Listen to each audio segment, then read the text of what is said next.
Hello, everyone. Multiple sources are covering this incident here, talking about violation of the Finnish airspace by a Russian military jet.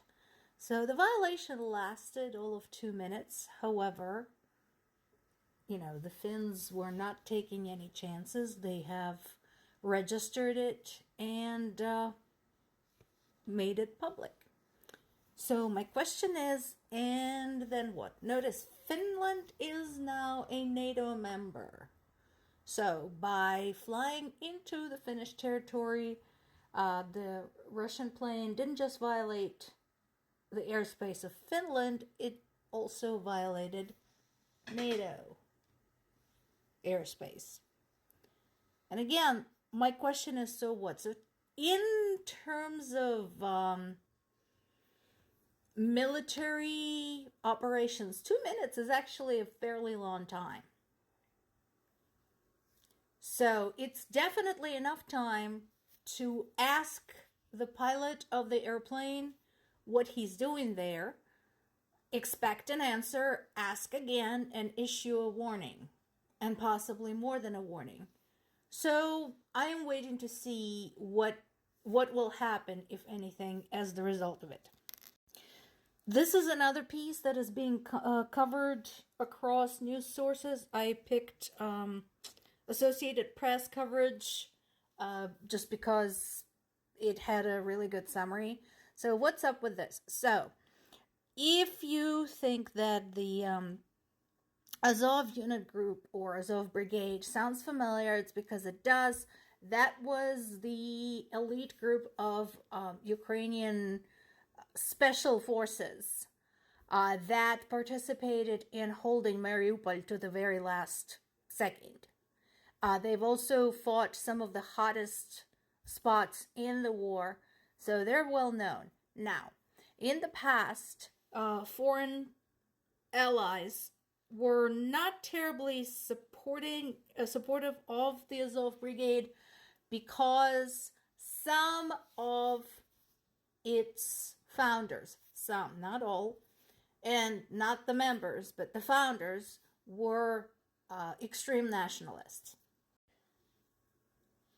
But since then, apparently, Ukraine's allies reconsidered that stance and decided, you know what, maybe we should not hold these people responsible for the sins of their founders, and lifted the bans on sending them weapons, and that includes the U.S. Not a bad thing, considering that one of the issues we've had in Ukraine is military contingent. The soldiers we have in place are either the ones that have been fighting for the last 2 years and are exhausted, but they have tons of experience, or we have the new ones who don't know what they're doing. So what our soldiers can do with the aid provided to them, with the weapons, with the ammo, with the supplies, etc., becomes crucial. And this is not just a bunch of very experienced people. It is a bunch of very skilled people. So they can definitely do more with less, and more with the sophisticated equipment provided to them. Ukraine is to receive 3.5 billion, almost 3.5 billion euros from the EU. People who live in the EU, please don't scream. This is going back to the conversation about the frozen Russian assets. So it's not your money. It's the Russian money that your countries have rightfully frozen, your governments have rightfully frozen, that used to belong to Russian government members and oligarchs, that they now decided to hand over to Ukraine. Now, the big question is, why did it take so long?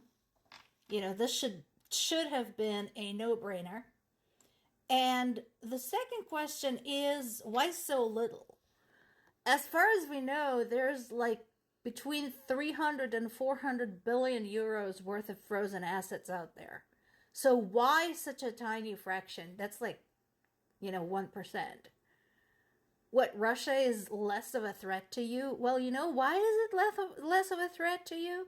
Because of Ukraine. So maybe, consider the rest of that as well.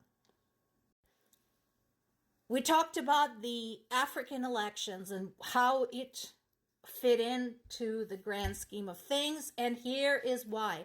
So this article is from Bloomberg. It's 2 days old, but these kinds of news have been coming in actually for quite some time. I think I've covered this 6 months ago. I've covered this last year.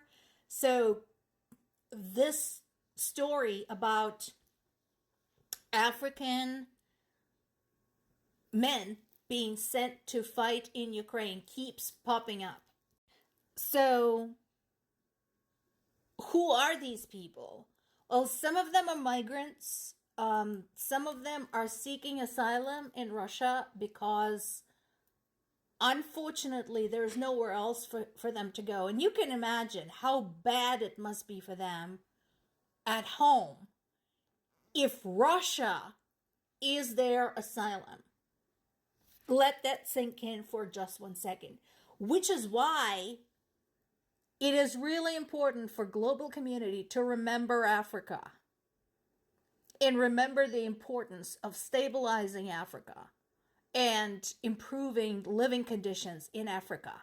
Because this is what happens. So these migrants come to Russia seeking jobs, some of them seeking permanent residency.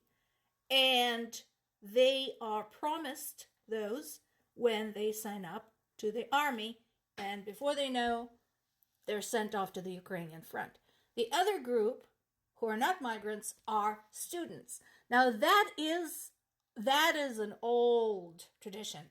So if you watch old Soviet movies, particularly the ones from like the 60s and 70s and 80s, you will see there's always this, show of, oh, we're so accepting of other races and other people, and show of African students studying in the Soviet universities.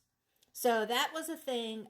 My stepmother actually was a professor of Russian as a foreign language to those kinds of students in a medical university in my city. So those students come to study to Russia, again, hoping for, expanding their career opportunities, etc. And they too are snatched up and sent to Ukraine. Not a great educational program.